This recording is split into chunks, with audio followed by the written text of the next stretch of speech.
There we go. All right, so a little background on ethylene oxide, which we call ETO.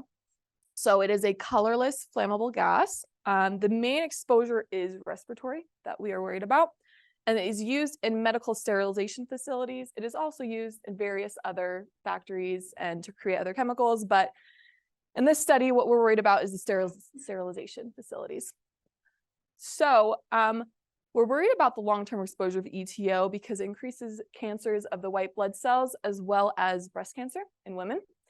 And the greatest exposure is to factory workers, but this study is focusing on the emissions that the factories are producing and the implications for the people that work and live in the surrounding areas. So a little bit background on ETO. I feel like you can't really talk about ETO without talking about the 2016 research that came out. So ETO is a man-made chemical, and it was first described in 1859. And in the 1940s, we started to discover that it had some DNA damaging problems with it, issues. And then in 1985, the first EPA kind of law came out about it that was called the Health Assessment Document. And then in 2016, there was another report by the EPA saying that ethylene oxide is about 50 times more cancerous than we originally thought. So obviously, huge problem. Here we have a news article about a ethylene oxide sterilization facility that actually closed in Tennessee because of the ethylene oxide exposure. And we'll talk about a little bit later in my questions. I have a quote from it that I thought was really interesting. So we're not going to go over all of this, but I just thought this was a good chart for us to look at because this is, we have the 1985 legislation, and then we have in 2006, we're starting to think, this is a little bit more cancerous than we thought it was. And it took all of this time, all the way up to 2016 before the EPA finally was like, okay, this is this many times more cancerous. And that still isn't legislation. It's still saying just, we need to do more work on this, and we need to do more research. And in 2022 I think this is my next slide, but these are kind of some questions that we might discuss in the questions section, but it's just, what do we do when we know the standards aren't up to par with the dangers that we know they have? And what other dangerous chemicals are we exposed to that we don't even know are giving us these exposures? So there was a study conducted in 2022 across the entirety of the United States. We actually participated in the study. So the local Salt Lake City EPA and the University of Utah. And because we have two sterilization facilities here in the county that produce ethylene oxide. And so all over the country where there's factories, the EPA teamed up with local universities to do these studies. So our study that we did here in Utah, and actually one of the EPA ladies, she's actually just signed on to our program. She's going to start teaching here. I think next week is her first full week here. So really interesting.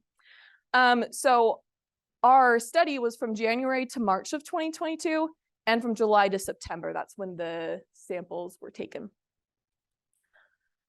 So part of the study that is part of this paper is working with the HEM model, which is the human exposure model. And it's from the EPA, and their definition is, it is used primarily for performing risk assessments for sources emitting air toxins. I think that's supposed to be toxins to ambient air. So basically, it's just saying, okay, we have this chemical that is being produced at this amount or is being emitted into the air. How does that affect this person over here in this specific spot? So that's kind of what the HEM modeling goal is to do. So the purpose of the study, this study is done by Skylar, who graduated last year. And so the purpose of this study was to take canister results. So there were canisters set around the sterilization facility, and to compare that to the HEM estimates to see, okay, is this EPA software that we're using, is it actually good at predicting how much ethylene oxide exposure is there at that specific spot? And then this is a quote from the paper itself that I thought was interesting. There is scarce information on how ETO distributes spatially and temporally. So the findings of this study will help characterize the emission and dispersion of ambient ETO from medical sterilization facilities. So basically, there's just a lot we don't know about how ETO moves, how it is exposes people. And then as I was researching for this, this is from a Facebook page, I'm sure made by some middle-aged moms that are ready to take on ETO. And it is End Ethylene Oxide in Lake County, which I believe is in Illinois. And so this is an issue that we're having across the United States. So this study was a case study. There was no randomization, and it was just comparing two modes of getting the same information. She was like, this is where they decided exactly where they're going to take the information from. And so it's a case study. So the methods that they used, the study population was Salt Lake Valley, especially those living close to the sterilization facility. So the way we kind of went over this a little bit, but how they collected the data is the first kind of meat and bones of this study is the canisters. So the canisters were set in specific areas, and it was really cool how they chose the areas. They looked at wind patterns to see where they should put each individual canister to see, just different levels of ETO. And then they also had the computer estimates, which they use something called AirMod, which is basically weather. And so it's part of the HEM program. And so you put AirMod in, and it helps control for weather and different things like that. And so there's computer estimates, and it takes into account various things. But some of the things that the computer estimate takes into account are the amount of ETO emitted each year, the facility coordinates, building and stack dimensions, and stack are the big things that push out all the smoke. So the things that the ETO is coming out of. And there's also various other factors, but if you guys are more interested, you can read the article. So they used the Wilcoxon signed rank test, and they used R as their statistical tool. So the results were kind of interesting. So there were 8 samples directly around the facility, and 6 out of 8 were significantly different, which means that our HEM and our canister results are not really producing the same information. Which the article didn't really come out and say this, but my own personal interpretation is we can't trust HEM modeling yet to correctly and accurately describe how much ETO someone is being exposed to. And also the other interesting thing was half of the levels, so 3 of the samples were higher in the HEM estimates, and 3 of the samples were higher in, I don't know if this is making sense, in the canisters. And so it's not like, oh, the HEM was underestimating everything. They were different. And also another result that they found that was really interesting was the summer value was 2.5 times greater than the winter background value, which is weird because we live in Utah and we have inversions. And so it's interesting to think about why are we having a greater exposure in summer than we are in winter.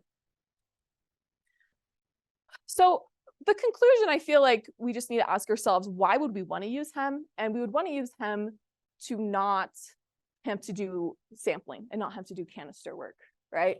And so from what we got in this study, I really can't trust HEM that will accurately measure the samples because they weren't the same as the canisters. So the strengths of this article, I thought it was really well written. I thought the methods and the data collection were very sound. It was in conjunction with the EPA, and so I thought it was very well done. And I thought it did a really good job of explaining why this is an important problem here in the Salt Lake Valley. Some weaknesses that she talks about in it is the cold weather messed with some of the canisters, and so not all of the canister results were valid. And so that leads us to the next question of, okay, is the HEM not accurate, or are the canisters not accurate, or are both of them not accurate? And so those are all questions that we have to ask ourselves in the data collection of this. But this is kind of the first study with ETO that has been this nationwide, and so there's going to be issues as we move forward and try to figure out the best way to do sampling. So there's problems on both sides. The HEM program, also this, and I think in the next year's update, they're going to fix this, but they don't allow for single day monitoring while the canisters were 24 hours. And so they had to use 48-hour monitoring. And I'm not exactly sure how they did it, but it was just, just another thing that wasn't quite the exact same that they were comparing. And there's just a lot that we don't know about ETO still. We don't know how it travels. We don't know a lot about the exposure still. We know that it's worse than we thought it was, but there's still a lot of research that we need to do. So the future research, summer versus winter values. Why is it worse in summer than it is in winter? You know, is that a concern for the people in the Salt Lake Valley? Also, future studies of pollutants and their exposures and how they affect people in their nearby vicinity. And also, we can do future studies on updated EPA and OSHA regulations, which I think is going to be the next big push of having more controls on EPA that facilities are allowed to emit. Okay. And we have reached the guided question section of my presentation. So this is my burning question. And as I get with Nancy, who is on this team, I might do this a little bit in my research as well. But, and I know Doreen has done a little bit of it too, but why is ETO higher in the summer than in the winter when versions are worse? Here, in the article, it says the study suggests a higher biological metabolic process due to more sunlight. And so I was wondering if any of you guys have any ideas of like thoughts of why this might happen, other thoughts, or like where you would go in your research. So do we know the size of the particles of ETO? Some like, so we talk about pollution in the valley in the winter and the summer and stuff, and then after it rains or precipitates, the air quality changes and it's better. So is it getting knocked down with rain and snow in the winter compared to the summer where it may be just drier type of thing? So that may be why it's worse in the summer. Like, do we know the size of the ETO? Yeah, I would need to double check on the size. That's a really interesting avenue to think about. I hadn't thought about that one before. So, yeah. Yeah, I've two questions that are related to this. Was the facility or where they were being monitored? Yes. Okay. And were the operations of the facility taken into account? Were they running at the same speed throughout, or were they down for one, up for another? That's a really good point. I believe it was normal, pretty average facility running. The EPA was involved, and I don't really think they had a choice. They were like, we were going to sample you guys. That would be a good. I'm not entirely sure. I would have to get with the professor that's coming on next week and ask for that question just to make sure. But if I remember incorrectly from a meeting that we had, it was considered the same amount of production was happening throughout the summer months. Okay, thank you. Okay. How many samples altogether were? So there were 8 samples directly around the facility. The article only takes into account one of the facilities. So there's 2 facilities that we sampled. In this article, there were 8 samples. I think I hope I didn't. I think I have a picture of it somewhere that I might have glossed over. Ha, here it is. Okay. So this is the facility, and we have 8 samples right directly around the facility. And then I believe we have 5 background sites. 5 background sites. But if you, so, and then if I read correctly, they use weather on average, right? I believe so. Well, if you're doing single time sampling, weather on average might be not accurate.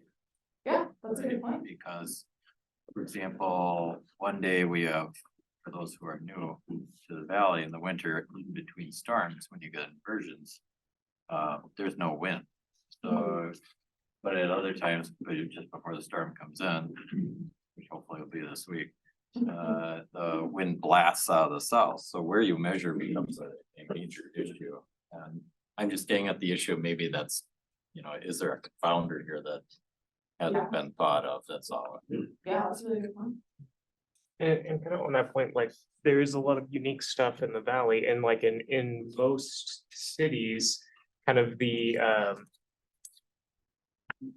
east side of town tends to be the poorer side of town because a lot of the pollutants blow that way, and in the valley that's different. So I wonder if the model performs particularly poorly in the valley due to some of those unique like micro issues.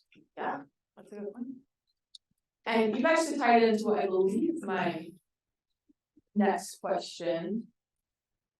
So yeah, when you said about lower income housing. So this is going back to the article that I mentioned earlier. And this was a quote from the article I'm gonna read you guys. We found that more than 130,000 people live within 5 miles of the sterilization services of Tennessee, along with 180 schools and childcare centers in the same radius. The percentages of people of color and people with low income were about 20% greater within the 5 miles of the facility compared to the average for the country overall. And so this kind of had me take pause, because this was something I haven't thought about in my research before, that the people that are being most affected by this are already having so many kind of things against them in their lives already. And so it was kind of like a moment for me. I'm like, well, who's advocating for them? Like, where does the burden of responsibility fall on us as researchers to let people know and to inform people of what's happening? And, you know, what do we just like go and fight the legislation that's going to take 10 years to pass? You know, it's like, how do we protect these people? And so kind of the question that I'm asking is, so we know ETO causes cancer. So now what? Like, what do we do? Like, we could shut down the facilities, which would probably not work. It worked in Tennessee somehow. Do we like impose heavy fines? Do we impose the amount of ethylene that they can produce every year or release every year? What are your guys? My personal thoughts is we see what we can do where we keep the ethylene oxide contained at the factory and somehow dispose of it, either burn it, change it into another chemical. Yeah, that was gonna be my question. Is there a way to catch this in a scrubber or something like that, where it can actually be caught within the water and then processed out within the water within some sort of filter mechanism that you might have? Because I know with other factories in the area, like for titanium and for different refineries and everything, they actually have huge scrubbers where that's the whole job of it, is to send all these emissions through the scrubber, try to take out all of these particulates and only release a very small amount of particulate into the air versus what they could because of what the emissions could be. So I would wonder what kind of a medium would be required to make sure that that gets captured within the water and can get captured within some sort of filter medium before it goes out into the air or the atmosphere. Yeah. And I've honestly not done much research on how we can contain it within the facilities. So that's gonna be a really interesting avenue. Where's this facility located? I can roughly guess on the map. So the article doesn't mention the facilities by name. I think that's for privacy reasons. But yeah, this is kind of the best that I got here, kind of in Sandy, South Jordan area. So. Be like, is that the poorest area of the valley? Sorry? Is that the poorest area of our valley? No. Not even close. Not there. Yeah, very interesting. Follow up on that is, I think it's important to think about the consequences of what you say in research. Because unintended consequences are a thing. And so, you know, here, it's not the poorest part of the valley, but if we say thing bad, if the consequence of that is shutting down or introducing alternative technologies, that's really good. But if that ends up just shifting everything to poorer parts of the city and just displacing them. So something to think about in the more policy sphere of things. Yeah. Cool. Alrighty, so I made a meme, me waiting for Congress to approve my ETO standard. So it takes a literal act of Congress to pass an OSHA standard, and one of the most frustrating parts of my schooling has been us talking about standards that we know are bad, that we know just big companies and big oil, big mining have just been like, we can't do our processes if you do it this low. We don't care if we're going to hurt people. So that's been one of my biggest things that has annoyed me as I've been studying. So I have the job I'm working at right now. When I first interviewed, I came in and I was like, I could hear. I'm like, I know they have a problem with noise. I know they're not above 85 dB, which is the OSHA, but like I know they're pretty high. And so I asked them, I was like, do you guys do noise sampling here? And he's like, yeah, but we're just like not above. We've never been above the limit. So we just haven't done anything with it yet. And so that was kind of like, well, even if you're not above the limit, you're starting to hit the ACGIH TLVs, and you're still damaging people's hearings. So like in our workplaces, like what do we do when the OSHA and the EPA standards are out of date and we know that they're causing harm? Like, how do you guys have any experience with that, or any thoughts of how to approach that? If not, that's okay. On the OSHA standard part, the bigger problem that I see is many of these companies lobby to not have anything change in the OSHA standards. I worked for a chemical plant in the past that literally had a lobbying team that would spend all of their day talking to people about CFATs, so that CFATs didn't change their standards, so that they wouldn't have anything change for their facility that might be really expensive.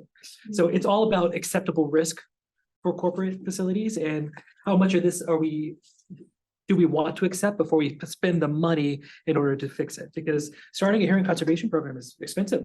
You have to send people for annual tests. You have to start doing this, that, and the other in order to keep up with it. But a lot of companies want to make sure they can stay right below there so that they don't have any kind of program.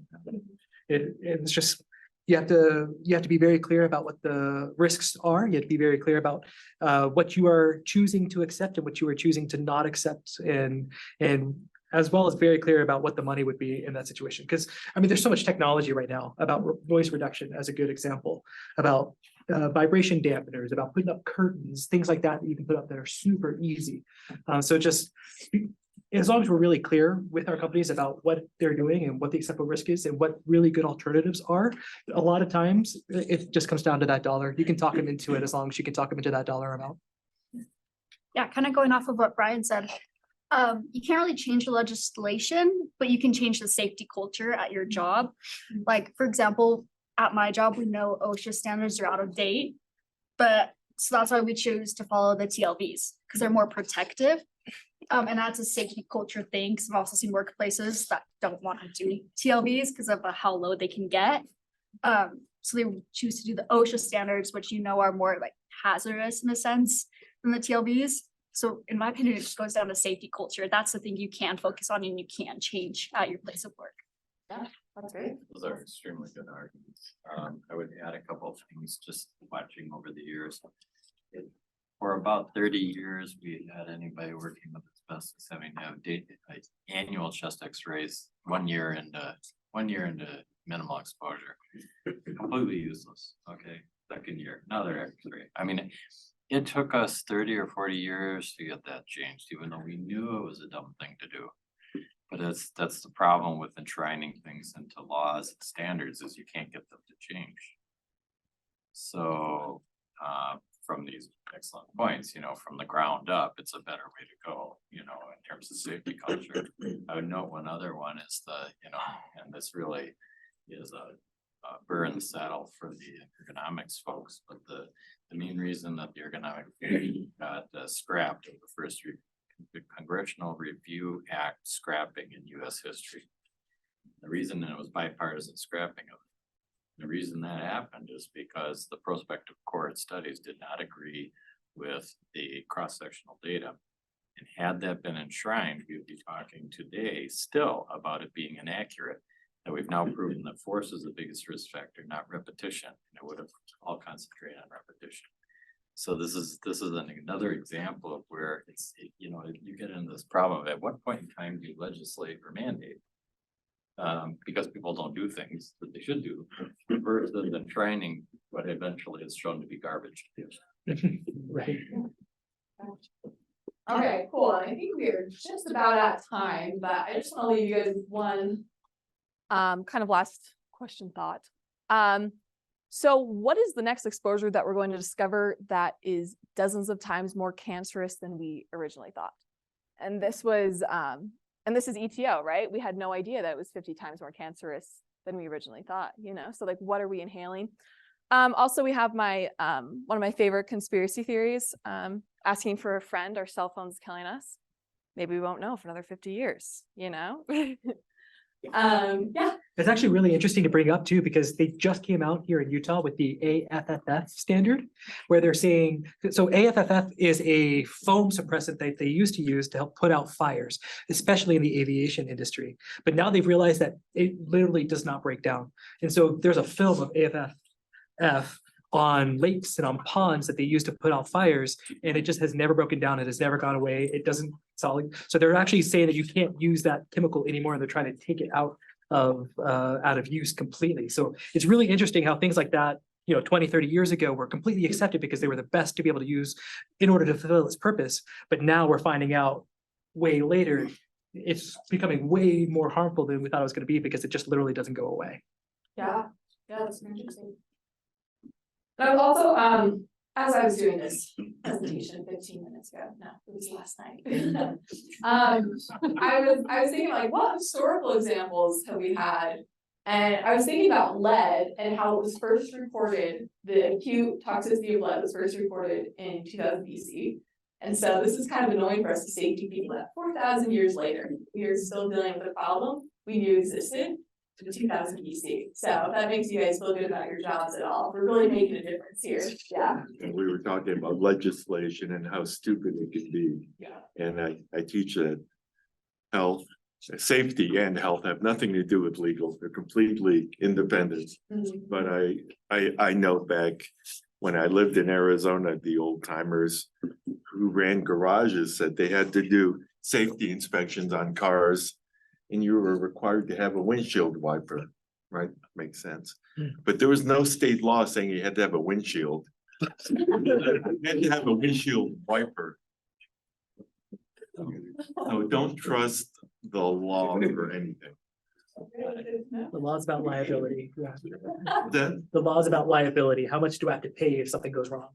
Anybody know what the legislation the process is called? Two simple words are used to describe it. Karen Main would tell you, Eddie Main would tell you, and a bunch of guys that help. Blunt instrument. Blunt instrument, and it really describes it. That's what it is. And they don't like to use it because of this problem. Because you end up with problems from the legislation, so they avoid it until they have to. and people who push legislation through know that at the very last minute, someone can change one or two words right before it's approved that changes the entire meaning. So do the right thing, don't worry about the law. Okay, all right, well, there we go. Thank you, everybody.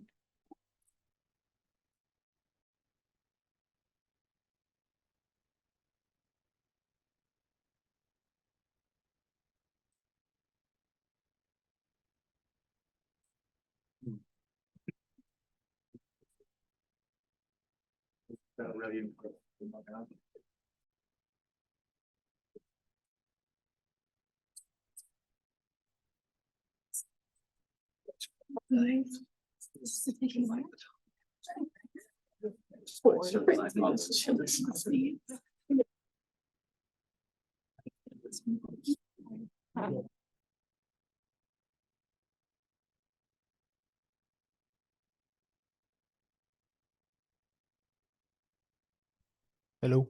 All right, here we go. Well, thanks for coming out, everybody. It's been just get. Sorry, that was a stupid joke. Apologize. Funnier in my head. So here we have prosthetic failures in dental implant therapy, and a little bit of background. I know this is like a really random topic, but I actually have prosthetic dental implants, so was kind of cool. And I was looking for a study about these, and everything I found, all I could find was like the abstract. So this is the full text I could find. So, and side note, also this is less of a study and more like a review and kind of of other. I don't know if you call it like a meta review or something, but it just takes a lot of data and collates it, puts it together instead of doing its own proper research. First and foremost, this presentation, as you can see, if you've got the paper, it does contain slides that are slightly graphic in nature. And here's some other keywords and definitions in case if you're looking for edentulous, maxillary mandibular implant, crown, matrix, and also patrix. I did forget to put patrix on here, but that's the part of the implant that meshes with the matrix. So the purpose of this study, I guess you could call it, was to compare essentially the longevity and the reasons of longevity for different implants and what causes them to last longer or such. And it collates all these many studies that have studied this longevity and sorry. The longevity of these do tend, of the implants do tend to be higher than just the crowns and the overdentures. And most studies, sorry, I can't really see it too well. All right, that's what I was gonna say. Something right off the bat that I found interesting about this is a lot of the studies didn't talk about the failure of the implant itself, which is the titanium screw that goes in the jawbone, which is what I have. Instead, it just more talked about the failure of the ceramic cap or whatever, for the reasons that we'll touch on later. The most common reason for the failure of the not longevity was for chipping of the cap, or some people just wanted it replaced even if it was still fully intact because they didn't like how it looked or they didn't like the color. And the most common mechanical failures were fracture of the implant, which was rare, but still there. It failing it's called osseo integration is what they're trying to look for here, and that's actually why they use titanium instead of like steel for skeletal implants, because steel leaves a gap between itself and the bone, whereas titanium will, to a degree, chemically mesh, so nothing can get up there. That's why they use it. And this kind of just gives a little overview of, this is the overdentures, which fail a little more common, and then over there is the fixed implants, which they sink really deep into the jawbone, and you can't replace that unless of crazy expense. These ones are a little easier to replace. And they do tend to do for multiple teeth instead of just a singular fixed implant, because that would cause, if you tried to replace all that lower jaw with just the singular implants, that would cause catastrophic damage to the jawbone, I believe, instead of sinking in a few foundational screws. So the metal ceramics were the gold standard for most of the history of these implants. But in recent years, they're still used, but as an alternative to the lithium disilicate or zirconia cap implants. Occasionally there's other types like the lucite enforced glass, alumina, or resin matrix. They're also used, but not quite as much as those first two. These single implants have amazing 5-year and 10-year longevity. Something I found interesting, and if I'm understanding it correctly, somehow the 5-year longevity was occasionally less than the 10-year longevity, which I found to be really weird, and I don't quite understand why. And then crown longevity, which is when they just grind the tooth down to a better shape and put a ceramic cap on top, was a little lower, not a crazy amount lower, but it was lower than the implants, and that's because they use a little bit different materials in a crown versus an implant. The 5-year survival of the veneer was pretty good, and as you can see, the different amounts, it goes down based on the different material. And metal ceramic, that's the reason why it was a gold standard for such a long time, is because their longevity is second to none. And like I said before, the most common problem that reduces the longevity is because of aesthetics. People didn't like how it looked with their teeth. It got off colored. They didn't like the color in the first place, rather than the implant failure. There was recorded times, nothing's perfect. People's implants aren't going to take, their body rejects it, it fractures, but the most common reason for replacement, they just didn't like how it looked. But this is just an example of the ceramic fracturing and chipping. And this made me feel a little bit better, because when my dentist and neurosurgeon told me that mine might chip, I thought it was going to be like a catastrophic broken heart down the middle, rather than a couple of chips off the sides. A large reason of the chipping does happen because the mouth is a pretty rough place for anything to survive in, organically or inorganic. There's a lot of grinding, crushing, cutting motion. humidity, acidic, alkaline, all contribute to accelerated aging of ceramics. And aged ceramics are much more likely to chip than new ceramics. And something else that I found interesting is that even though implants last longer, the physics of the mouth and the forces mean that somehow the force on the implants are greater than the force on just a crown, but they last longer, which I thought was pretty interesting. And all these studies that were done, they're inconclusive on how to best mitigate these complications because everybody's mouth is different and there's so many different materials. There's no really one catch-all way to fix it. Now we've moved on from the singular implants, now we're kind of looking at the more of the ones that do multiple units. And these have far less different materials that can be used. It's limited to metal ceramics or zirconia. And zirconia here display inferior performance by 5% or more. Again, had the chipping of the cap was the main problem for replacement, and then monolithic multiple unit zirconia are best used for their aesthetics. They look the best, but there's not enough data as to how long they last in large scale cases. And screw loosening is a very rare complication, but it has decreased dramatically since 2000. Now we're talking about the implant retained overdentures. I'm sorry, this is a boring presentation. I feel like I'm at a dentist conference right now. So these are used especially in older people, I believe, because it's much less demanding on the jawbone.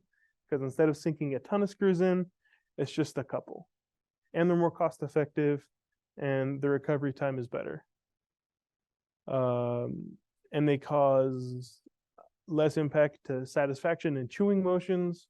And I found this statistic to be very strange, that the 5-year longevity can be up to 100%. I immediately started to call that suspicious, because I mean, if you use one example to call it 100%, you can say that like 100% of people that go to the moon are going to survive. I don't know. That didn't make sense. Never mind.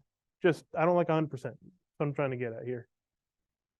And then there's two main types of these overdentures. There's freestanding and then there's splinted.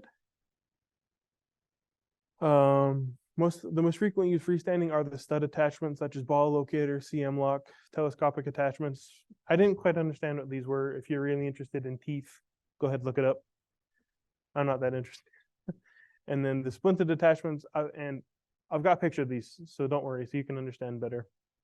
And these splinted attachments are the one that have the patrix and the matrix. They go together, and they use a lot of bars instead of quite as many implants sunk into the jaw. And here's kind of an example of the two different types. Here's your freestanding, I believe, and it shows that. And then here's your bar attachments. And this just looks to me like the worst example of a permanent retainer, which I also have. And I desperately hate that thing. And then the main concern with these is, for whatever reason, if the implant is badly positioned or if it heals kind of slanted or whatever, because it causes a lot of damage and wear and tear to not only the implants, but also to your jaw and all sorts of problems. There's no significant difference in the complication rates between the two types. And then, but with the bar attachments, fracture of the clip and that was more common. And then, I was wrong. I apologize. The freestanding demonstrated a greater need for the change, and that kind of shows on the next slide, I believe.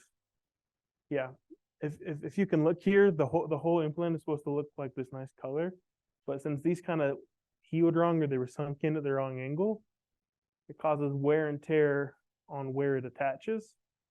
And then they need to go maybe replace this, which would be terrible, or just replace the thing that sits on top of it, which wouldn't be as bad, but it'd still be expensive. There is consensus regarding the number of supporting implants for mandibular, which is the upper jaw, of how many you need. But where the discussion is about the maxilla, which, no, I apologize. I feel like I'm mixing which is the top jaw and which is the lower jaw. There's 46 studies that this paper talks about, and there is 100% again. I don't like it because I feel like someone's just trying to boost their own rates of how good their materials are. And then of course reinforced overdentures do last longer than non-reinforced. And this talks about the different materials used in overdentures. That the middle one, I believe, is the gold standard. It's the best. The cobalt chromium, and then I think the bottom one is the second best because it's reinforced polymers. And then that top one is the non-reinforced. I don't think they use that one as much anymore because it doesn't last nearly as long. But they still need to do a lot more study and data collection to see which one they can recommend more, or better materials, newer materials for these. The author's conclusions on this paper are that there's no way to completely avoid all technical complications in these prostheses, and of course complications lead to implant failure. And the most important part of ensuring proper longevity for your implant is selecting the right implant type and materials for your mouth, for your situation. And then here's my conclusions. It was pretty dense to read. I know all scientific papers kind of have to be somewhat dense, but this was trying to x-ray through. It was terrible. I would have preferred a little bit more definitions at the beginning to kind of understand the different technicalities of it. And I really didn't like how it didn't address the possibilities too much of the body actually rejecting the implant instead of just, oh, my crown chipped. No. And like I said before, I don't like the 100% longevity because that's just not possible. Nothing is going to have 100% longevity. Something I did like about it, and I didn't really write in here, is I loved the illustrations and the pictures that kind of helped me cut through reading through the really dense material. I can imagine and see what they're talking about. Now we're going to go into questions. What would some of you like to have seen after reading through this, or to have your questions answered? My good man. Something that I would be interested in seeing is what is the failure rate of like a flipper or other non-surgical options for the teeth, to see how much better the surgical option is. That would be really interesting. Because like for some people that might just be a better option if it has a similar like 90-something%. Where if it's closer to 60, obviously, that makes a big difference. So it would have been interesting to see what is the difference between that. Cool, thank you. Anybody else have a question on this one? Awesome. All right, cool. For some of you engineers out there, I don't think it really addressed why the resin matrix had such a high level of failure. So there's something about resin that causes it to be significantly weaker than like the metal ceramics. Just, I guess we need to know the formula. Okay, that's cool. Is there anything that you would have liked to see kind of them talk about less? Like I got kind of bored of the crazy. They talked about overdentures for like 6 years, I feel like. And then did any one of you notice someone that's had a dental implant fail?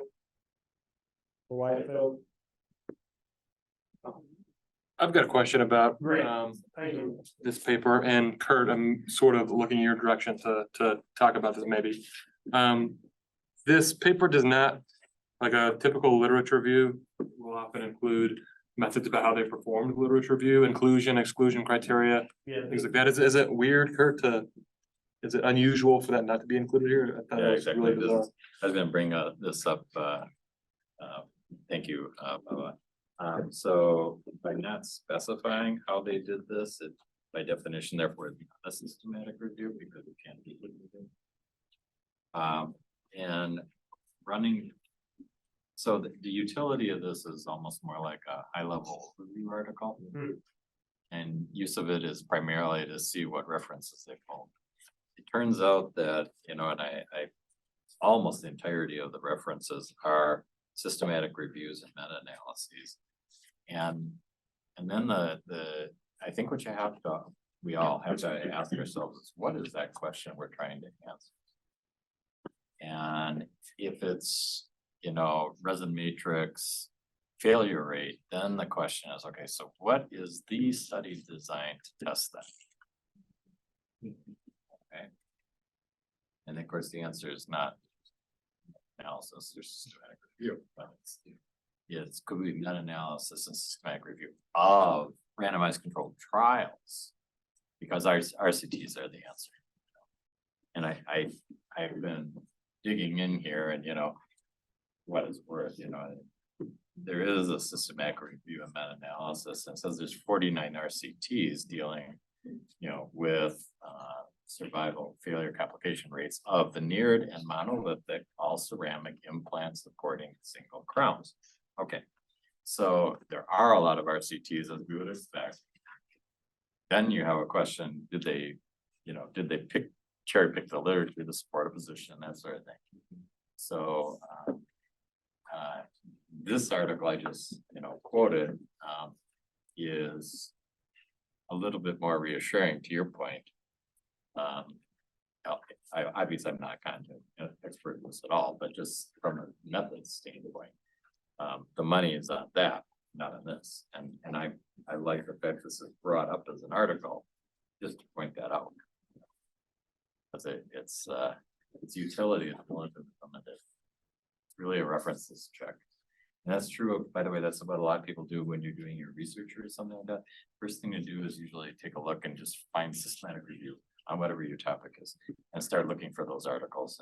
And that's not the final answer for your first chapter in a dissertation, but it oftentimes has, you know, 75% of what you I think that's anyone wants it, or want to ask, sorry, that's not a little bit. Cool. Well, all right.